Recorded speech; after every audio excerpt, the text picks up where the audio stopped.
Welcome everyone to the next session in Collective Liberation. Thank you so much for joining us. We're very, very excited to have you here. My name is Levon Williams. My pronouns are he, him. And if you've been part of the other sessions already from yesterday and earlier today, hopefully you've been enjoying them all so far. And it's been a growth and learning experience and an opportunity to be in community with others.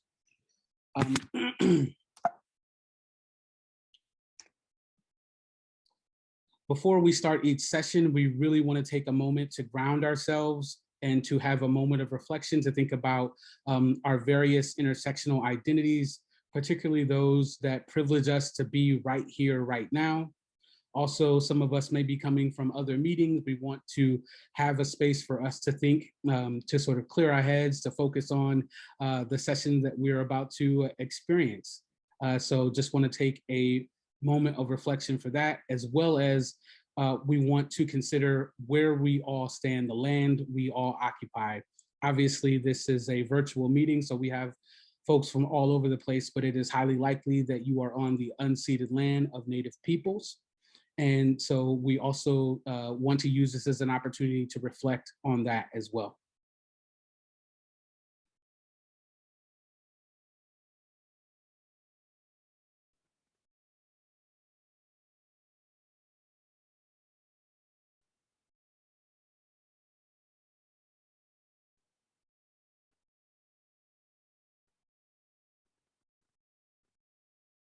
Thank you. As I mentioned, today we have 4 sessions. This session is Put Your Money Where Your Mouth Is, a critical look at co-creation and collaboration beyond the buzzwords. And our session leaders today are David Valentine, Choua, and Robby Callahan Schreiber. And we also have ASL interpreters with us today, Stephanie and Sarah, and want to let you know that if you are having trouble viewing an ASL interpreter, you can use Zoom to expand to make the picture bigger so that you can see more clearly. And I will pass it to David, Choua, and Robby.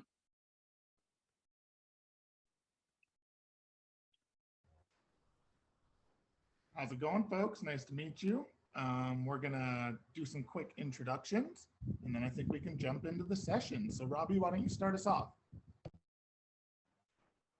Sure, thanks, David. Hey, everybody, thanks for joining us this afternoon. My name is Robby Callahan Schreiber, use he, him, his pronouns. My title at the Science Museum is Director of Museum Access and Equity.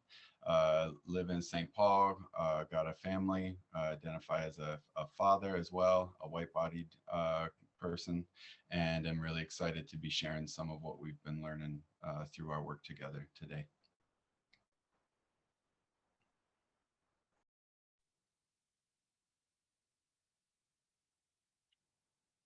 I think I'm next, y'all.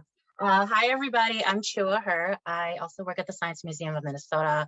I'm in the Evaluation and Research Department. And I have been working with Robby and David and our community members and other folks at the museum around this project.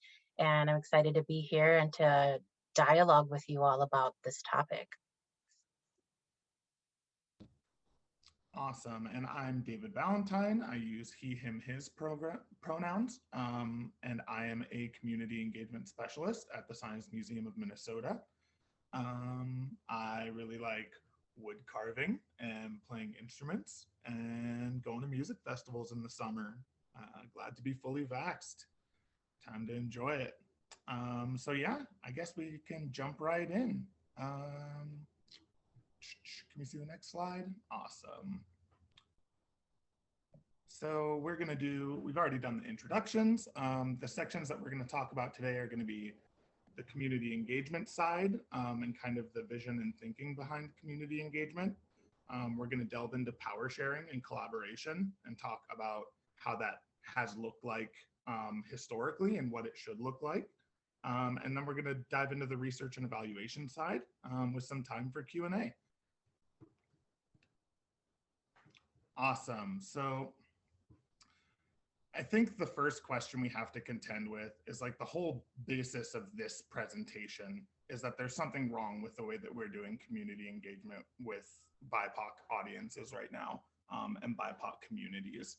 And so before we talk about what it can look like, I think it's really important to identify how it's looked like in the past and start to think about like what's wrong with that. So typically, what does that look like? An institution recognizes that they haven't done a lot of work with the Black community or the Indigenous community in their area or the Latinx community or what have you. And they're like, we want to connect.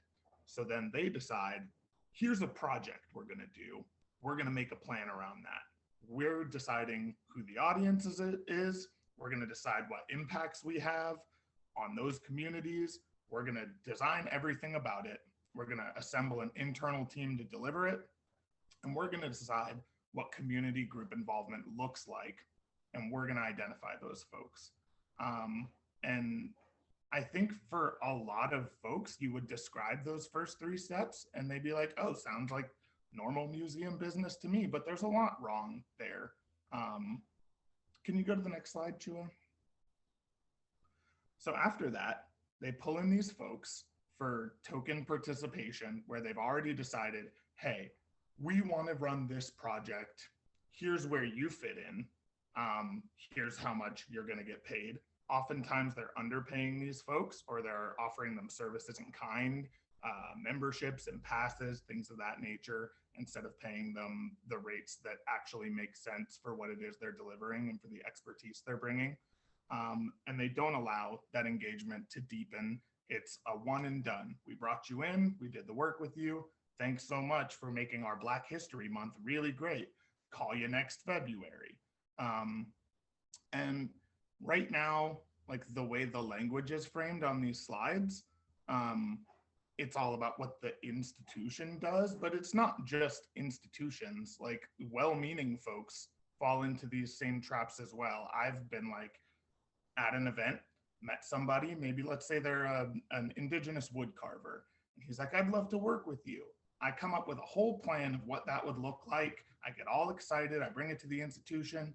I'm like, let's see if we can pull this off. Here's what the event would look like. Here's what the budget would look like. Here's how long it's going to take. I'm all excited about this process. And I haven't reached out to the community in any way, shape, or form to see if that's what they want, if it's going to impact them the way they want it to. I've been guilty of this before in the past for sure. And especially like when you don't have the budget and you wind up paying people in museum passes. Here's a ticket to the IMAX. Thanks so much for your participation. Like these are things we all do. And I think when we do them, it feels yucky. It feels wrong. And so what we wanted to do is work on a project where we try to subvert that and flip it on its head and ask what it looks like when you bring folks in earlier in a more genuine and collaborative way. So we're gonna do like a waterfall in the chat. So take this question, sit with it, think about how does this align with your experiences of engagement? If you have a story or something that happened that you've seen, go ahead and type it out. I'm gonna give folks like 30 seconds and then 30 seconds from now, everyone can press enter and put their stuff in the chat. And that's just an attempt to show you that like this is happening all over. So go ahead and take a second. And then in a moment, we'll all enter our responses.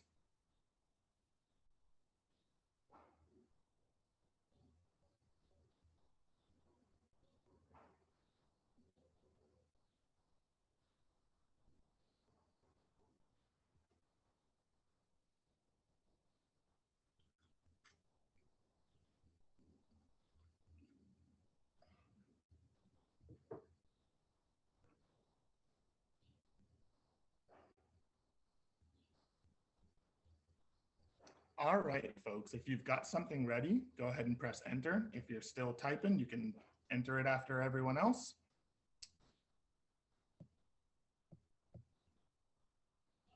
Awesome, so I'm seeing a lot of commonalities here in folks' responses. Wow.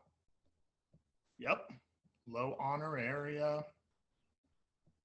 Absolutely. calls that invite artists to be relationship brokers? Of course, absolutely. So it's really encouraging. I wasn't sure that the waterfall was going to work the way I wanted it to work, but it's exactly what we're all seeing.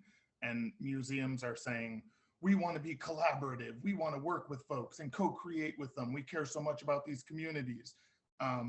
But they're not doing that work, and there's no roadmap at all for what the co-creation and collaboration process looks like, and especially not a lot of power sharing from museums, and not a lot of letting go of control. So we're going to delve into what our community engagement strategies have been and the way we're trying to vision around this work. And then we're going to talk in real time about what that power sharing looks like. So I'm going to pass off to Robby. Thanks, David. And I think just these first few slides and the way that we started off with the flow is a great illustration of how, we're going to cycle through a few different ways. And really, I'm thinking about the title that we put together, and David's our title captain on many things, loves creatively coming up with things. But this idea of going beyond the buzzwords, we know that we have great intentions, but we do a mixture. This work is complex. We get a mixture of things really right, and we get a mixture of missing the mark. And it takes being really self-reflective and creating space within our organizations, whether that's a departmental construct, a project planning construct, to be reflective as a group and use that to build. And so our presentations today are going to be, we've got slides with information on them, but very narrative based, and we're trying really hard to be as transparent as possible with you, and not sharing one specific project to say, like, this is how we three and the rest of our project team got it all right. We feel like we did get some things right because we were really thoughtful, and we've been really reflective throughout this process. And as a director somebody in a director level position at our science museum, one of my goals in developing out this department that we call our Access and Equity Department is to try to think through and be able to articulate, like, what is our philosophy? What is our approach? And something like community engagement work has existed for a long time. I mean, museums with their, we have deep, complex, troubled and positive histories, and we've been, as institutions, connecting with members, community members around where we exist, for a long time. But this idea of community engagement, I guess, as I've been involved in it, feels like something that is not always articulated as an actual, like, expertise. It's looked at as sort of a magic wand, especially when we are activated to try to connect with community members or groups who, depending on what language you want to use, are underrepresented, or, as I like to say, that we as an institution have underinvested our resources in developing relationships or developing program or developing access to. And so drawing off of a really great resource that we learned about when the Mass Action Toolkit came out, I want to call out call in and in gratitude the folks from the Oakland Museum who put together the chapter and talked about contribution, collaboration, and co-creation. Something I realized in trying to do this work well is that often what felt like was overlooked was a lot of pre-work and really complex relational work to say, how do we as staff members within an institution or representing an institution literally just show up? And if you don't show up, or there is no possibility of building trust and relationship, and that trying to do something that we call collaboration and co-creation depends on great trust and relationships that are built. It depends on us as museum folks showing up beyond our box and being able to build relationship to understand what different community members or organizational level goals there are. And if you once you establish that, then you get into a space of invitation. And in doing this work, you see a back and forth, ideally, that it's, yes, the museum can and should and needs to invite people to participate or to engage, but that we also need to be responsive to be able to engage in ways that community members look to us.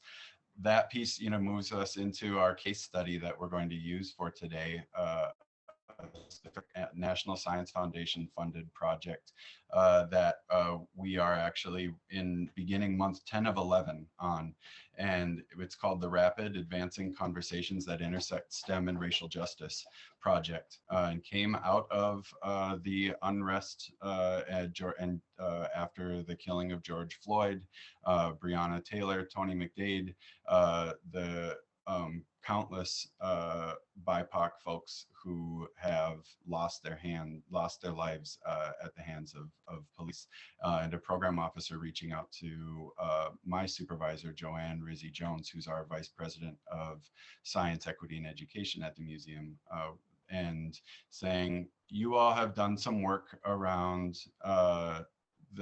with our race exhibit and engaging community members around issues of racial justice and having community conversations. And the question came up, would you like to apply for some rapid funding that we have, which, funnily enough, rapid in the context of the National Science Foundation is a year to be able to do research over the course and work over the course of a year. As we work with community members, I'm struck by something somebody shared around developing an event in their community around Martin Luther King Jr. Day, where they collaborated and over the course of 4 days pulled together an event that engaged virtually this last winter about 100 people in their community. And so while we're patting ourselves on the back of doing a really rapid project, I also get, self-critically, that there is a wide spectrum of what fast means. But in the museum speak, over the course of a year, we're connected with racial justice advocates in 3 communities across Minnesota and the eastern part of North Dakota, that's Fargo, and had small 5-member groups of people come together, working very closely with David to collaborate and ultimately work to co-create what we called in the proposal virtual STEM-informed activities that will support community members to learn about, process, and or take action to dismantle systemic racism in their communities. And we set a goal that they would develop that. This all was taking place in the time of COVID, so we had to add that virtual piece in there because we didn't know what things would be looking like later on in the project. And we'll move to the next slide to just share in brief what the groups developed. The Fargo Moorhead group, in working with David, developed a virtual leadership development workshop for young people.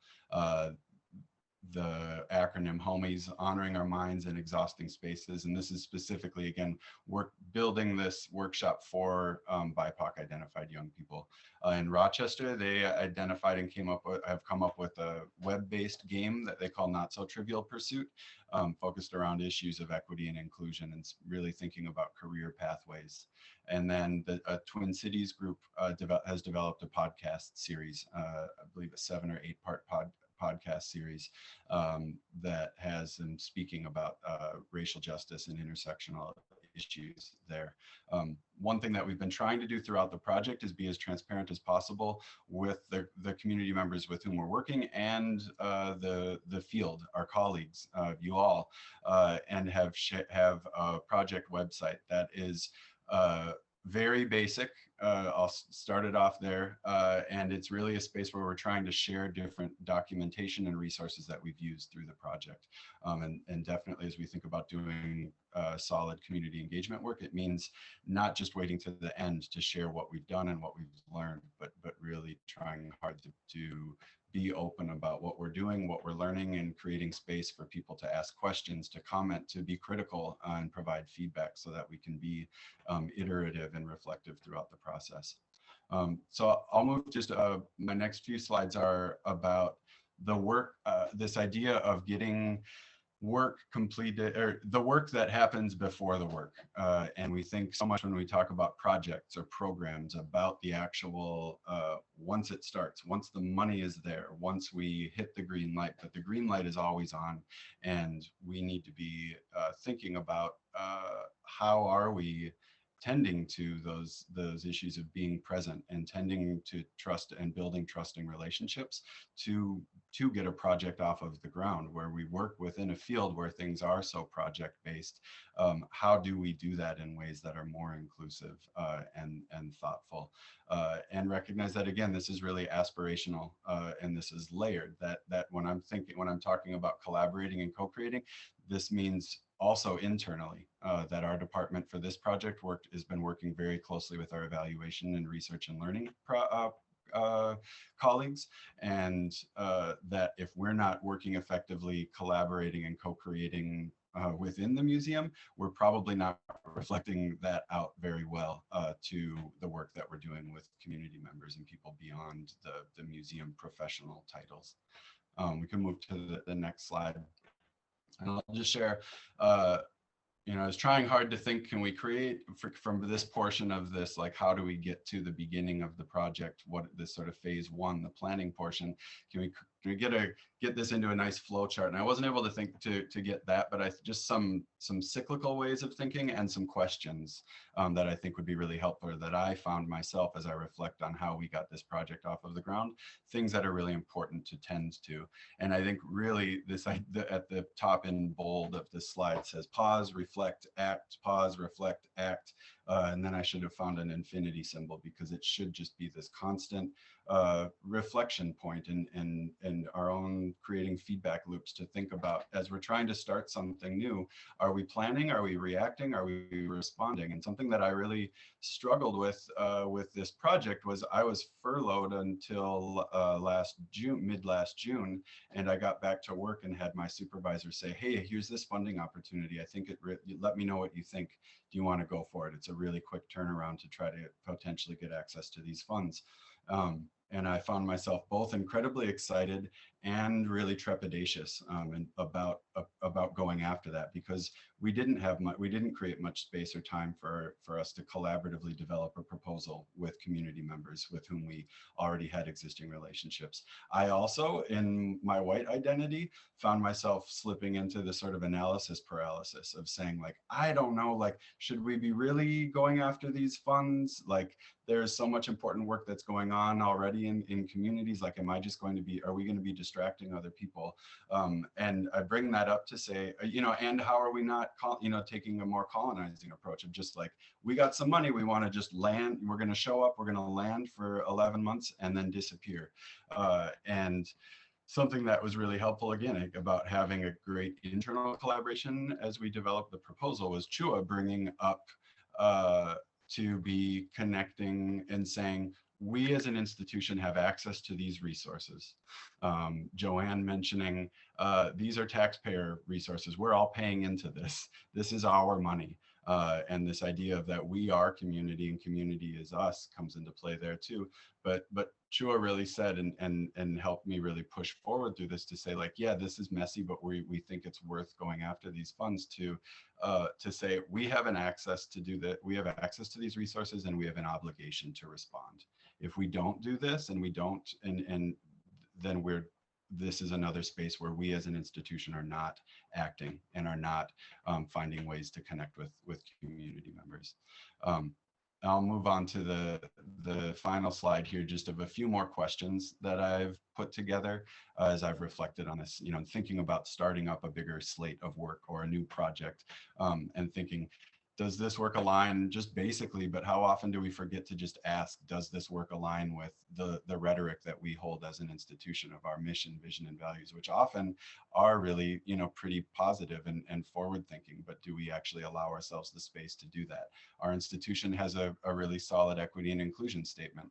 Are we actually filtering our project decisions and deciding on a project through the lens of our equity and inclusion statement? we were able to have this support ongoing relationship building while we didn't have a deeper collaborative writing process of the actual project idea. We were able to draw on existing relationships that we had with members in each of these three communities, and pay one individual to be an external reviewer for the proposal. Also, we recognize our budget is a reflection of our values. So it was really cautious and more just transparent, because there isn't, I'll be honest, it's not a 50-50 split. It's about a 70% museum gets the money and 30% community members in the community has access to the 30% of the budget, of the direct cost budgets. But I'm doing work to get more comfortable of just naming that and putting it out there, and then working to try to do better as we move forward.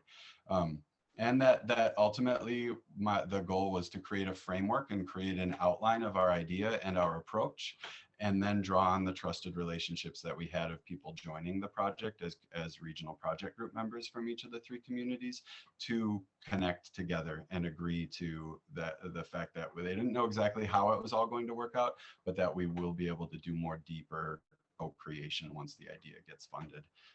And with that, I'll pass it off to David to talk more in detail about how, once the project actually began, the approaches that he took to try to really be centered in collaboration and co-creation, and what we've learned from that.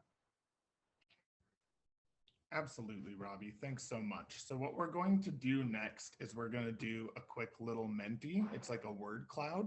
And I want everybody here to think honestly about what feelings you have when you think about inviting community members into the decisional processes of projects.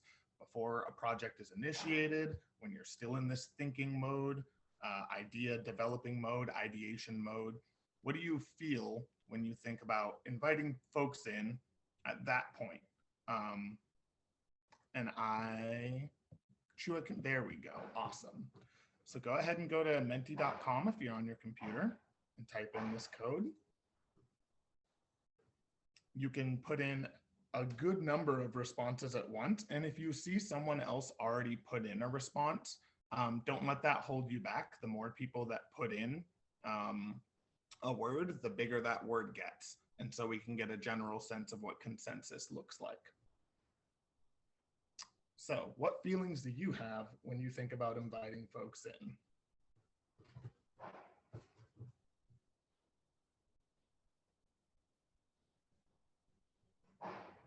Awesome.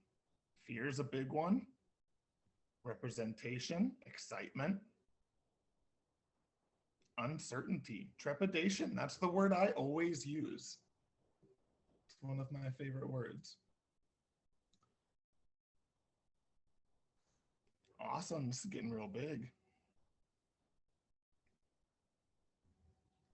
Absolutely. So this is another case where I think the way these responses turned out is exactly the way I was hoping the way they would turn out, because there should be logically a strong mix of excitement of what this collaborative process can look like, and fear. We're working in these institutions that are like ingrained with white supremacy culture. They're used to working on timelines, they're used to working on budgets, and they're used to scaring people away. You see relationships come and go. And so inviting folks in earlier and having them see the mess of that can be really scary. So if we can go to the next slide, Choua. Thank you so much, everyone, for doing that. I think it would be really cool if we can like screenshot that later, Choua, and maybe add it to some of the STEM RJ materials. So as we're trying to imagine what genuine power sharing looks like, what do we see? I think it's really important that communities are the ones who identify what impacts they want to have and for what audience, and that they decide what success actually looks like, rather than us saying, this is what makes the project successful and who it's for and what it's going to do. Collaborators are going to work with the institution to determine what their responsibilities are and what our responsibilities are, rather than us deciding, this is what you're going to do, this is what we're going to do, this is how it's going to work. we're going to work together and decide what those roles are. Moving further along, like logistical roles, we're also going to decide what roles community members want to serve in the project itself and what resources they can offer, rather than us specifically looking for one thing that we think they have. Can I get the next slide?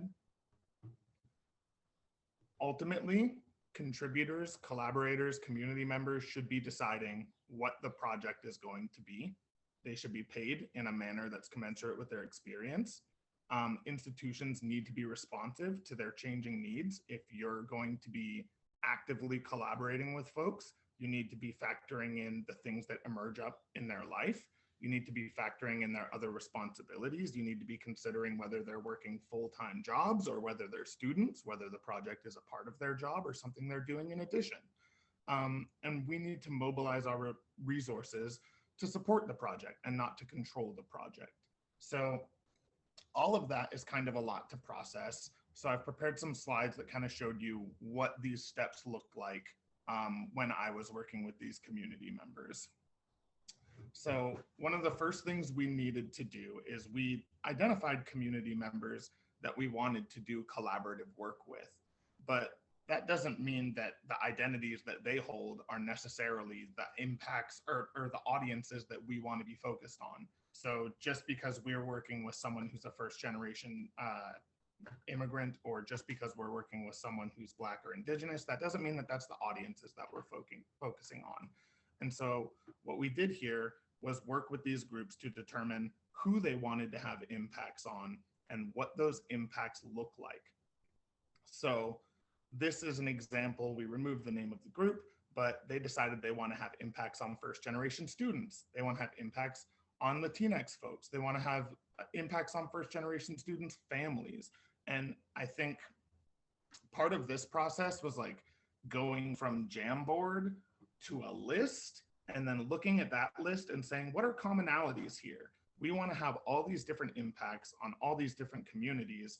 Are there ways that these things align? So after this, I didn't actually show this, but I moved it to a document where I highlighted different impacts that had commonalities. So if you wanted to have like create a resource for students and Latinx folks, I'm like, oh, is there a way we can hit both of these audiences? And so getting a general idea of who you want to work with and how you want to affect people and what success looks like and how you can measure that is an early step. Can I get next slide? And then another large part of this is figuring out what their logistical responsibilities are and what our responsibilities are. If they're going to be a part of this ideation, of the development, of the delivery, then we need to have clear communication about whose responsibilities are whose. And so in communication, we have to ask like right away, like, who's making the calendar here? Who's making the agenda? Is that something you want me to continue doing? Is that something y'all want to take over as we move into project brainstorming? Do you want me to be participating in building this activity, or do you want to do it together? Do you want me to be participating in the research, or do you want to decide what meaning we're making out of any data that we get? And asking permission and asking what folks need. And I really thought in this process that folks would want to take more of the reins in terms of logistics. And oftentimes what I heard is like, folks are working full-time jobs and this is an extra thing that they're doing and they need me to keep sending out notes. They need me to keep scheduling things. They need me to make the agendas and they want to do the participating. And I think that knowing that and hearing that from people is different than making that assumption and just saying that this is what I'm going to do and you're just going to deal with it. Next slide, please. And the same goes with what they're doing. So we created clarity around like, y'all are going to be deciding what content is on the agenda. I'm going to put the agenda together and send it out to everyone. You're going to be brainstorming what the activities are. I'm going to help you narrow down that field so we can pick the best thing for the group to do. Like the direction of things, the implementation and scheduling, all of those things are up to the group members. And so this process, like it took a while. It takes a while when you're working with 5 different people along different cultural backgrounds, different age groups, different responsibilities. It can be really tough to find the right logistical flow. But if you're going to be doing genuine co-creation with people and sharing power with them and letting them be decisional, it has to be something you take the time to do. Next slide, please. So after that, rather than assuming like, hey, we pulled you in for this reason because you have this skill, what we want to do is ask the group of community members that we're working with, what do you have to offer that we don't know about? Maybe you have access to a building. Maybe there's something we can do with that. And maybe that's going to spark ideas. Maybe you have experience building t-shirts, or you like, there's a number of things that I think folks aren't really thinking about what communities offer or what communities want to offer. And so taking time to mine all those resources and seeing what you're able to do before you decide what it is that you want to do really matters. And also, this is a really great way for both museum professionals and community members to get to know each other, and not just me getting to know them or them getting to know me, but them getting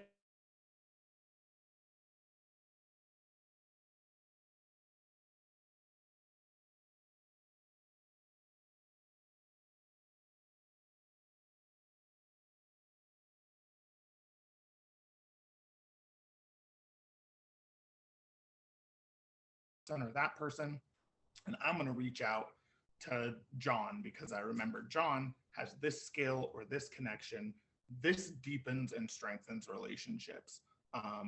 And in this way, you know when to come back to someone, and that you have the option of coming back to them. And if you do the relationship building necessary, that option is a lot more viable.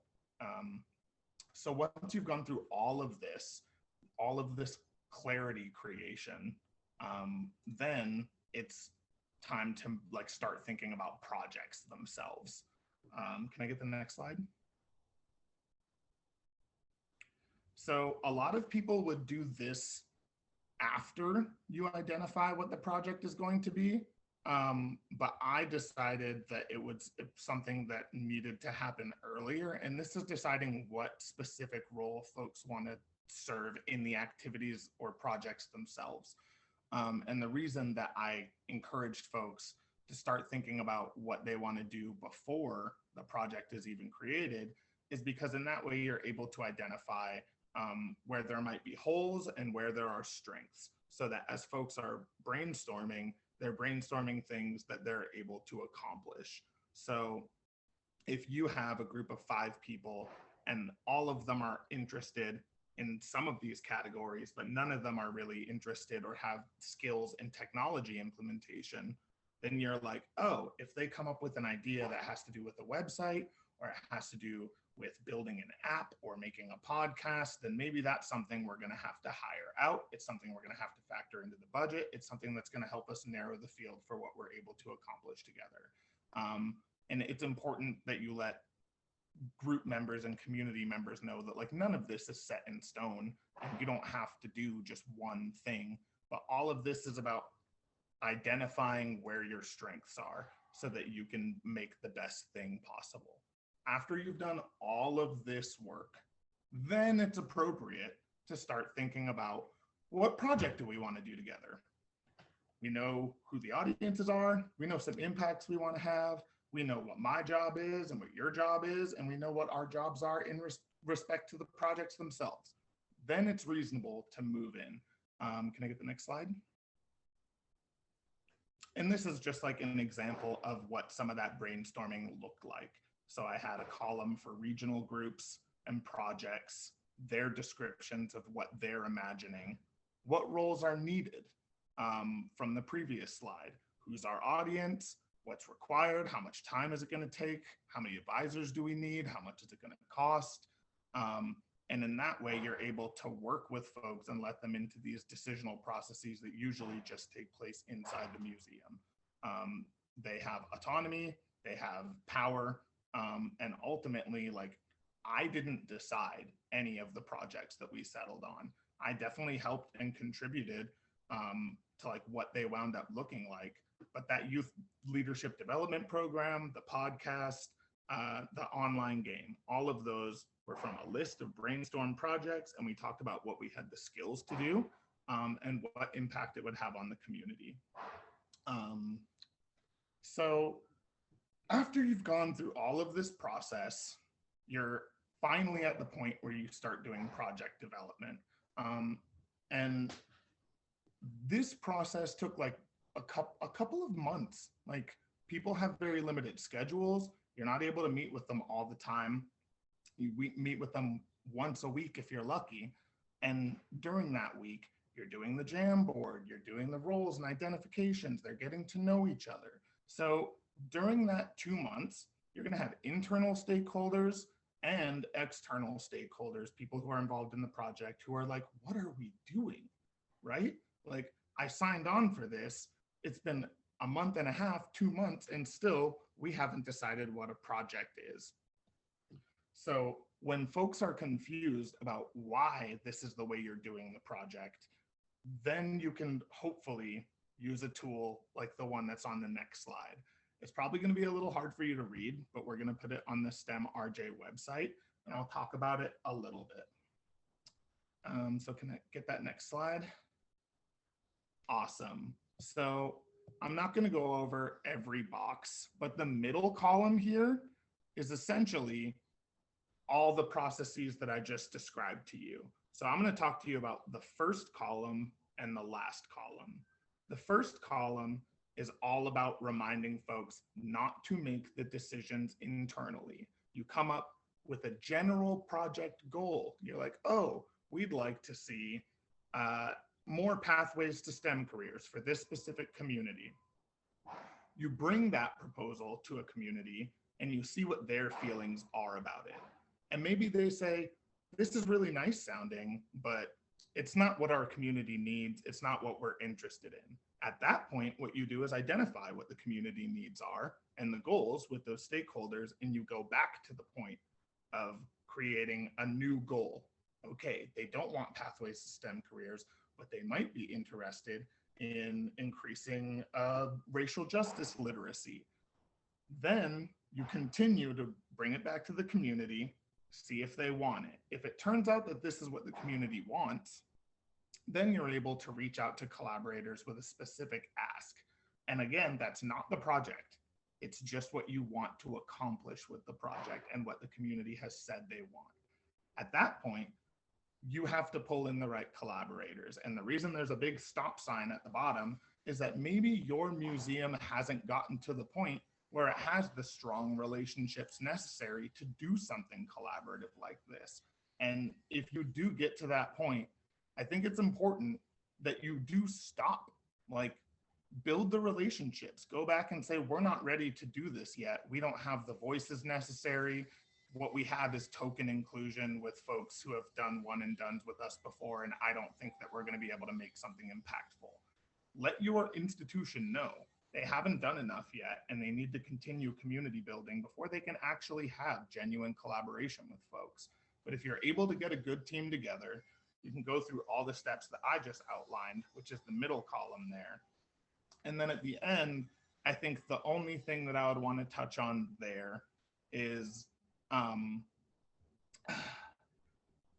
once you've got your project selected from the brainstorm situation, you're going to be like, okay, all systems are go. The community wants it. They've identified the communities, the impacts. We have the project idea.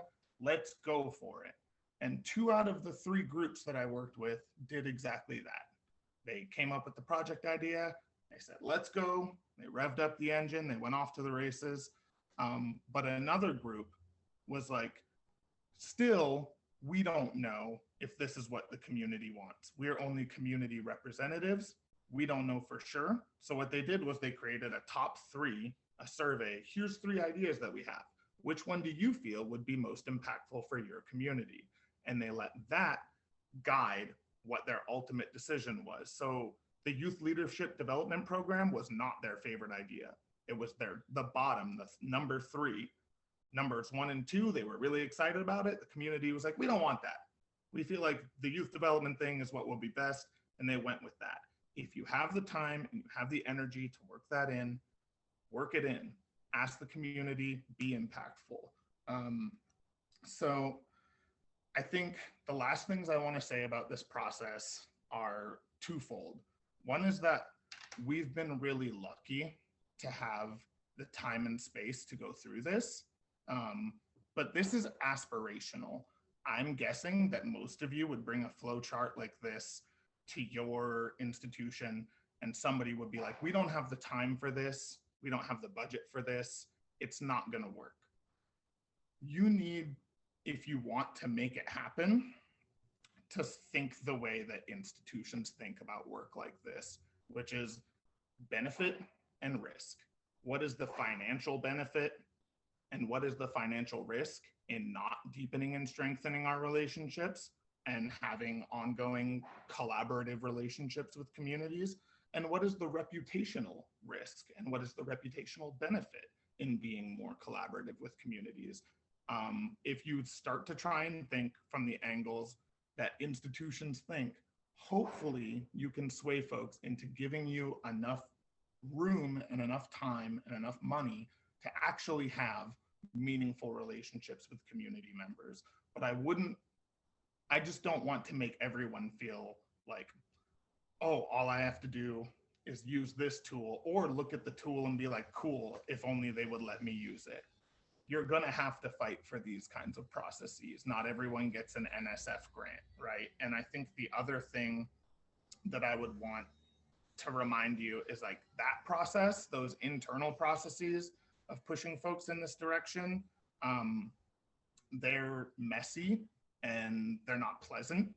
And it's your job as a community engagement person to shield the community from those processes.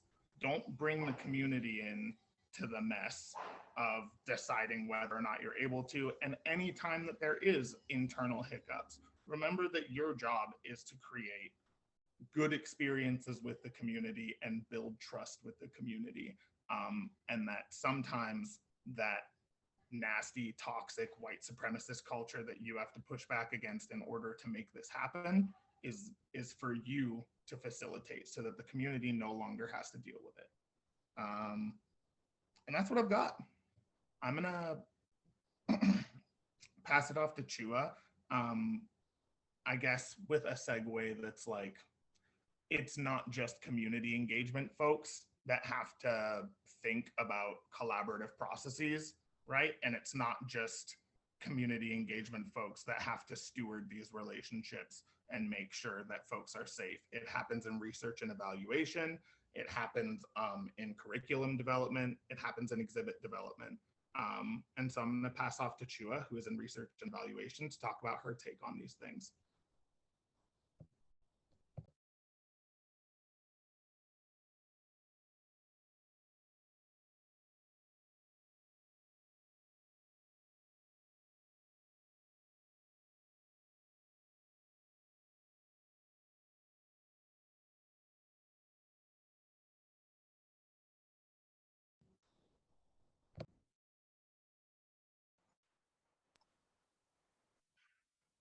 I'm back. Do you all see me?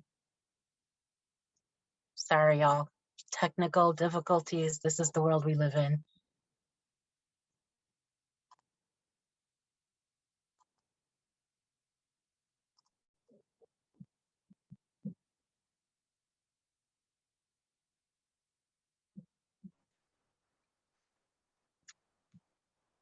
Choua, do you want me to try to share so then you can be I think it should spotlit? be okay. I mean, if I disappear, then I'll come back on. But I think, is it my turn now, y'all? Okay. Yeah. Thanks everybody for being patient.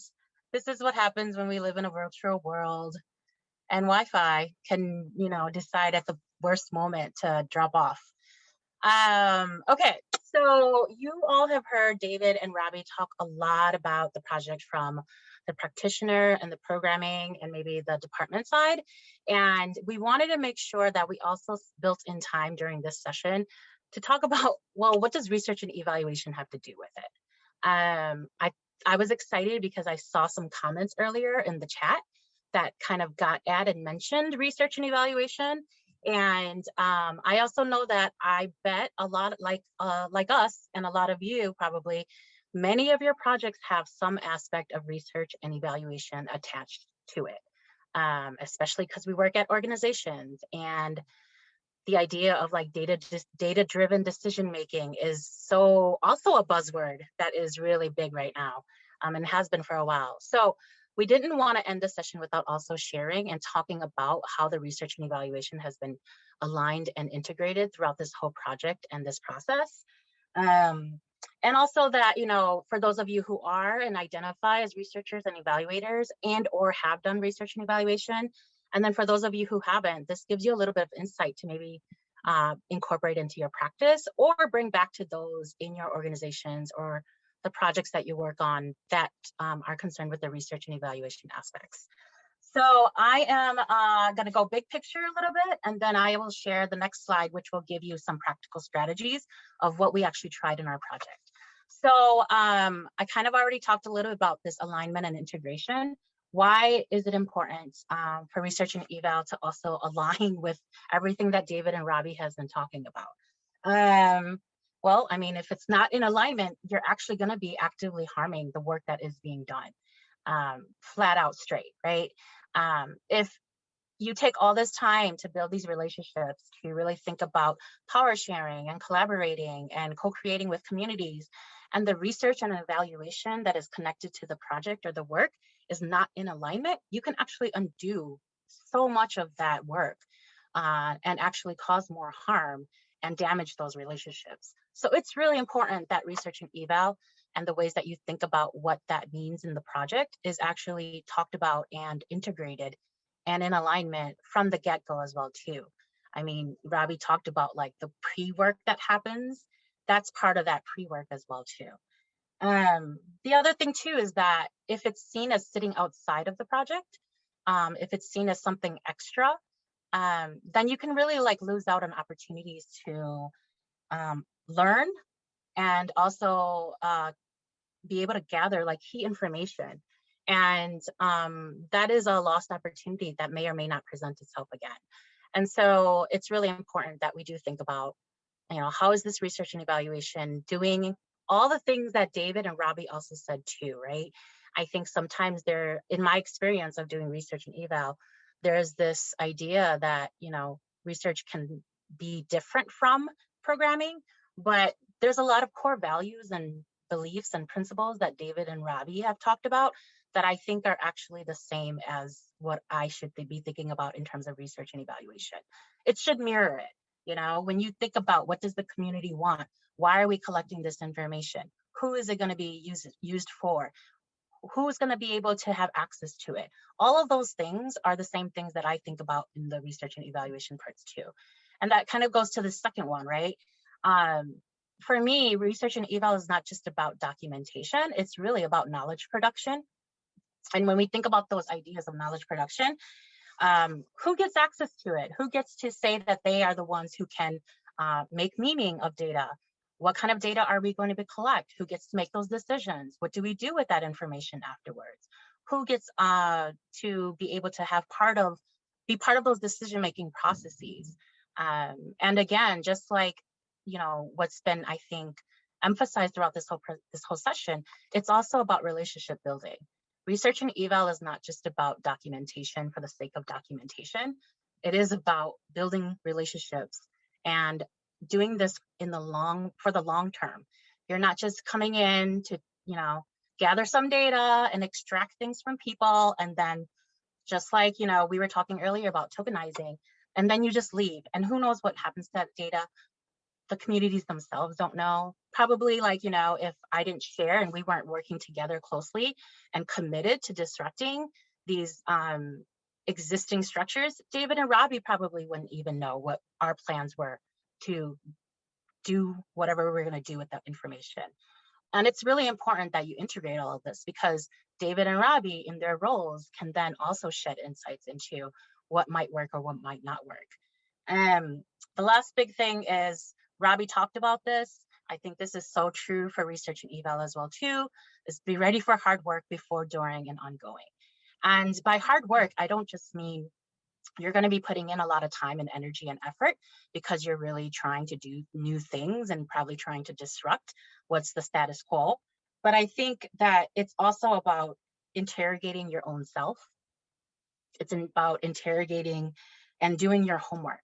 Um, I I struggle. I mean, I think it's really interesting too, because I also saw in the chat some people talking really about how do you balance the role of being an insider in the museums and in the cultural institutions, and then you're working with these communities, and how do you make sure that what you're going to do is not going to cause more harm, or you're kind of working with quote unquote the enemy at the same time you're supposed to be also liberating us from oppression, right? And so I think that's where this interrogation and this hard work comes into play. I'm always consistently as a research in my role as a researcher, and then thinking about all my other identities that I bring with me, and how I think about community work and how I think about social justice and liberation. I'm always interrogating what characteristics of white supremacy culture is showing up in me at this moment. Is it showing up in how I'm thinking about or conceptualizing the research and evaluation? How is it showing up in what I think about when I think about communities, and what does it mean to co-create with communities and do co-research with communities? And so I think that that's also part of the hard work that maybe isn't so apparent, or when people think about hard work, they might just think about all the work that it takes to establish relationships, but it's also that self-introspection and self-reflection and awareness. So big picture, all of these things, how did this like show up in our research and our project, right? And so I'm gonna share a little bit about like, here's where we've gotten so far with the research and evaluation in this project. And then I'm also gonna share a little bit about, you know, here's where I think we can continue to push, because like Robby also mentioned earlier, this is not one and done. And I think there's always more that we can do to continue to push. And I think that's part of like the dilemma of like working within a cultural institution to be able to actually truly engage in community engagement, when the history and the legacies of cultural institutions have been one in which communities were not invited to be a part of it. So here's some things that we have tried in this project to really try to make it more make it more collaborative, make it more participatory, make it more of an engagement together in terms of the research.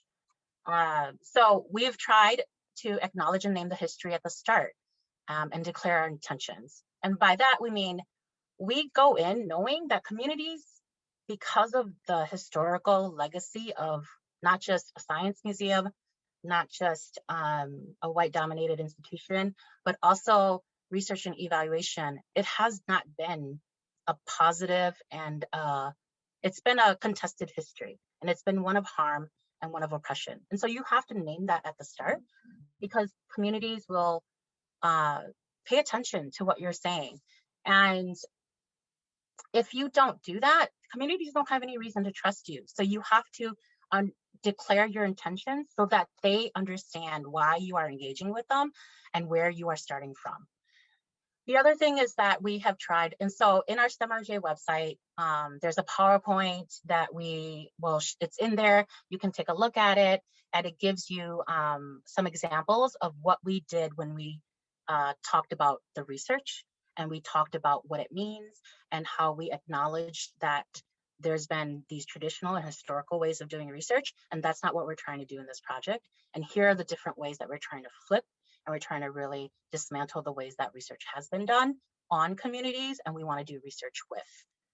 The other thing is that we've really tried to identify the expertise brought by different parties, right?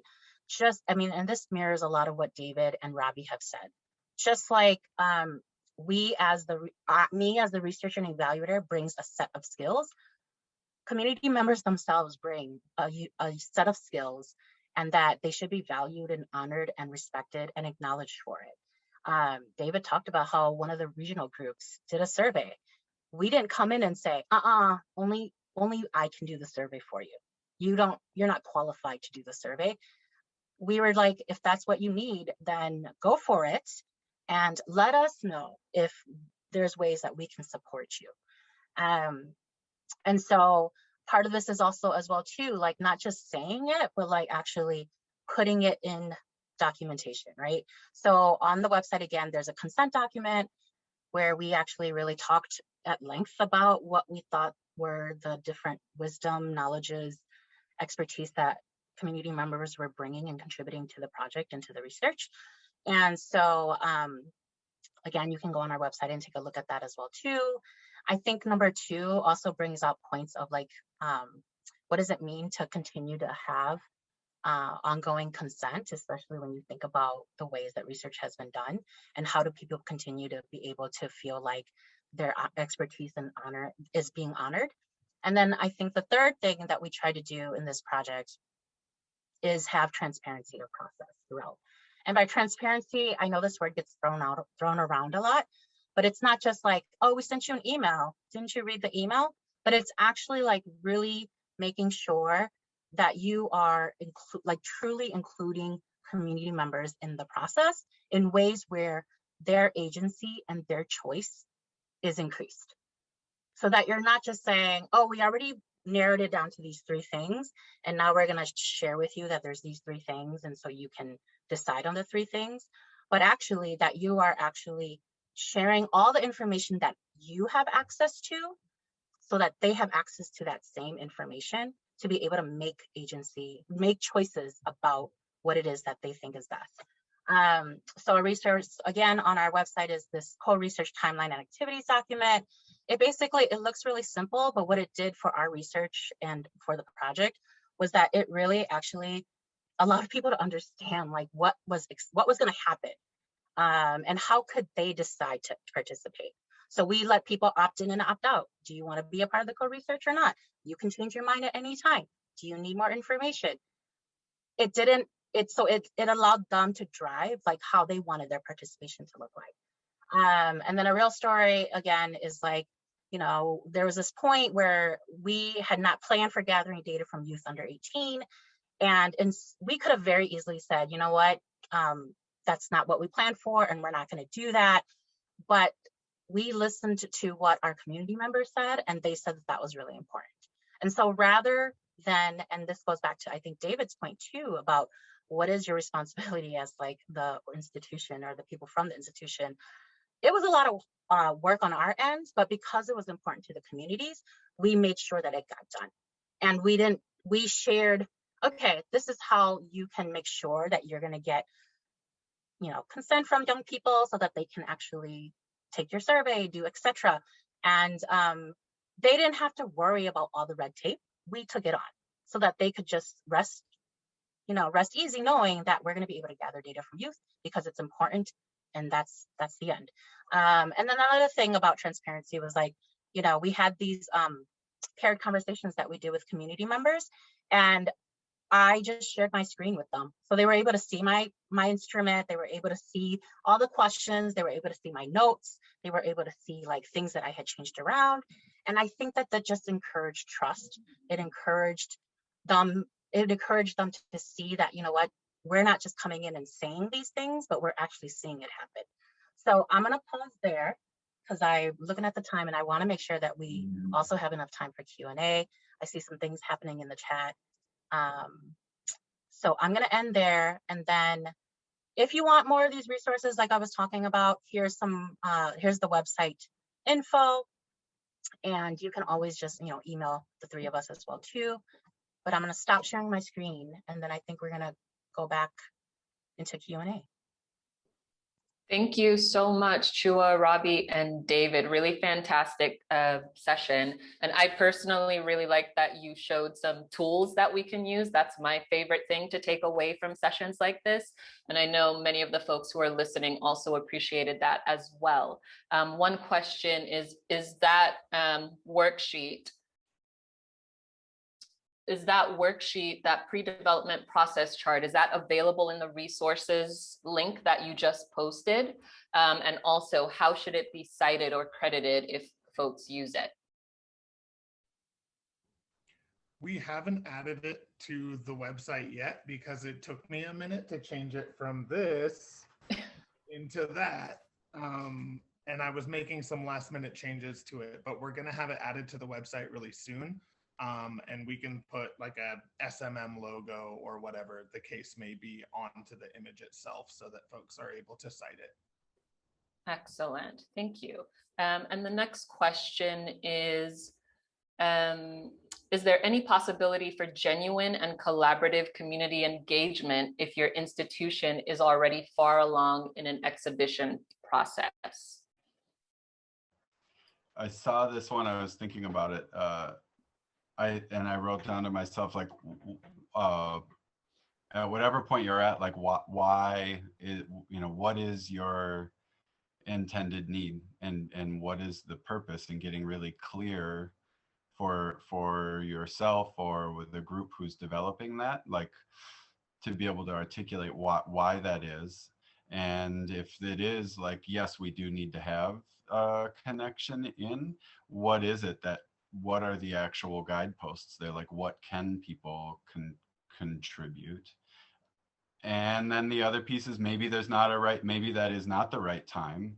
And if you still want to have more voices represented in whatever is created, something that we have seen is that that's happened in one of our exhibits, our We Move and We Stay exhibit at our science museum, is feedback stickers that the exhibit group made at the completion of the exhibit.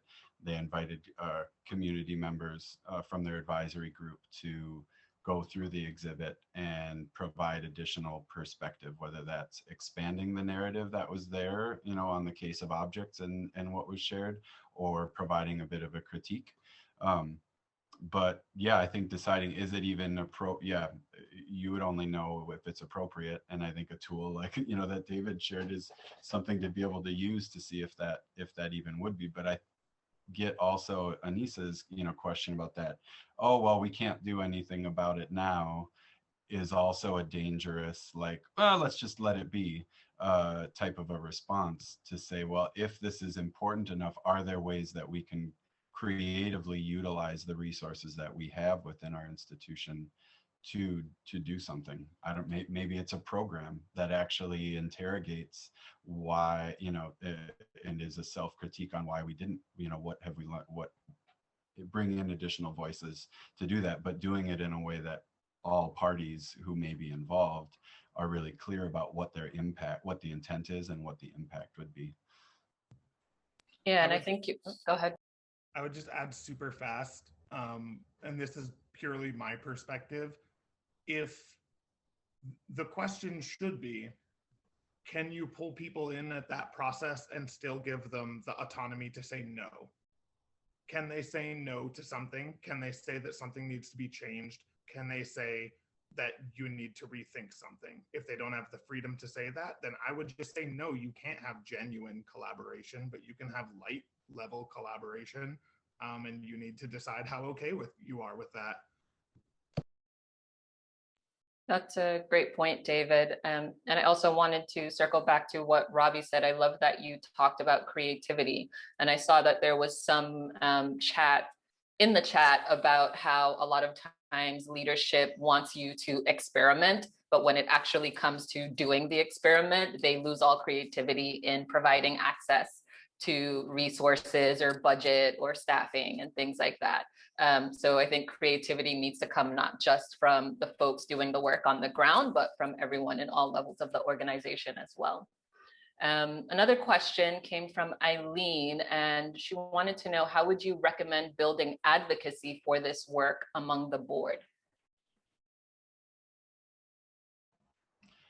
That's a future question for me, because I actually am doing a short presentation to our board's executive committee next week about it's about this project specifically. So that's a very narrow response, but I would say up until this point, with my supervisor, who's a vice president, who is, consistently sitting in on board meetings and at a committee level meeting with, several board members more consistently, that hasn't directly come up.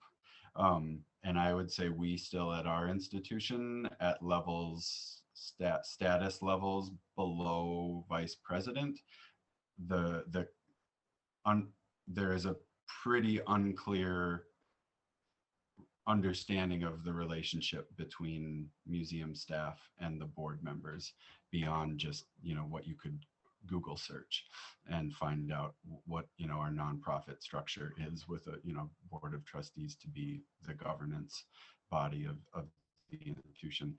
And so it's a partial answer, but one where sharing, my hope is by being able to share some narrative about our approach, what we've learned, where we feel like we have gotten it right and where we feel like we have missed, and where we could have used more support in hindsight and could use more support in the future to do this type of work, that will begin moving the board from thinking about things at like a mission and strategic level to know how some of our actual projects and programs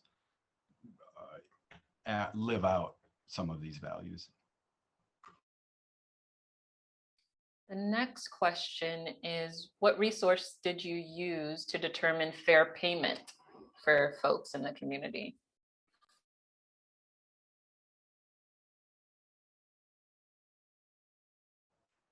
We didn't use one specific resource. We had, over the previous 2 years with some pre-existing work, had landed on, and what amount we utilized was a payment of $75 per hour of work. And so at the beginning, we identified what the projected number of hours of work with us would be and turn that into the amount. But that was done, I'd say, again, transparently, more back of napkin than using an actual formal calculation or using a specific, you know, resource. I'm pausing as I say this because I know I have seen linked somewhere like an actual, you know, website for like artist collaborators that I think was specific to, you know, artist professionals, and what payments look like there. But so I looked at it as more just some general knowledge about like some consulting rates and thinking about what like a discounted consulting rate would be for working at you know, working for doing work for a nonprofit. But I also share that after we got this finalized, I did learn that our museum has had a model of paying external advisors to projects like this a rate of about $100 an hour, and that has brought you know, just that discrepancy of saying, well, I keep trying to position and talk about the community members with whom we're working with as experts and bringing in expertise.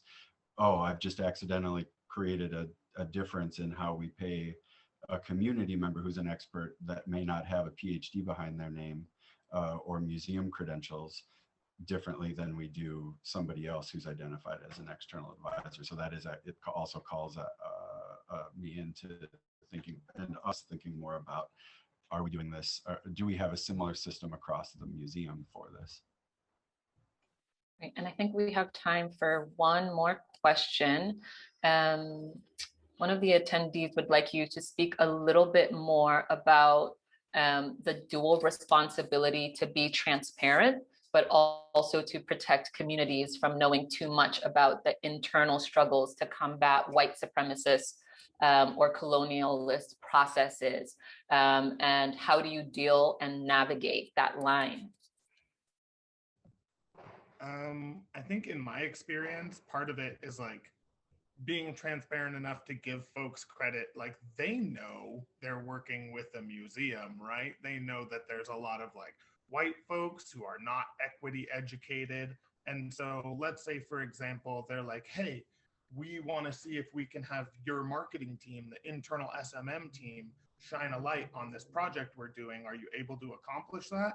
I'm going to be like frank with them and be like, hey, there's a marketing schedule already in place, and I'm already having trouble getting some attention to this other thing I'm working on. I'm super real with them. And I'm like, but I'll take it back to our team and I'll advocate and I'll report back. Is there anything else you want me to ask the internal teams for you? and then I go back and deal with that. So basically just letting them know, like, hey, I'm happy to do the things that need to be done to get the resources headed your way. But I think especially people of color are aware that, like, museums, they would rather not have to do that. I'm happy to do that for them.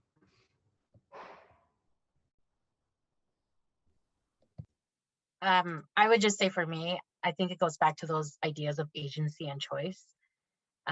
What kind of information do they need to be able to have agency and have choice in whatever is being decided or whatever is being ideated or whatever is being researched? And so it's a continual process, and it's back to that interrogation of, like, am I gatekeeping in this moment because I'm afraid of giving too much information away? Am I gatekeeping because I'm afraid of giving them more power? And so it's that interrogation of self, and also thinking about what is it that we have to let go of so that they can actually be contributing in the ways that they want to be contributing. That's not really like a, a 101 strategy, but those are the things that go through my mind. Thanks so much to all of you. We're gonna wrap up here, but thank you so much for this really, really engaging session. As I'm sure you can see in the chat, a lot of appreciation coming your way, David, Robby, and Choua. Just really, really excited to have you here. So thank you everyone for coming. Thank you also to our ASL interpreters, Stephanie and Sarah. Thank you to Carlisa and Anissa on the back end, helping this all happen. And we hope, and let me share my screen again. We hope that you'll join us for our next session at 4 p.m. Eastern time, Creative Reckoning, the Rise and Fall of a BIPOC Creative. Again, thank you all for being here and being part of collective liberation. All your donations will support our speakers and the Museum Workers Relief Fund. Thanks and have a great afternoon.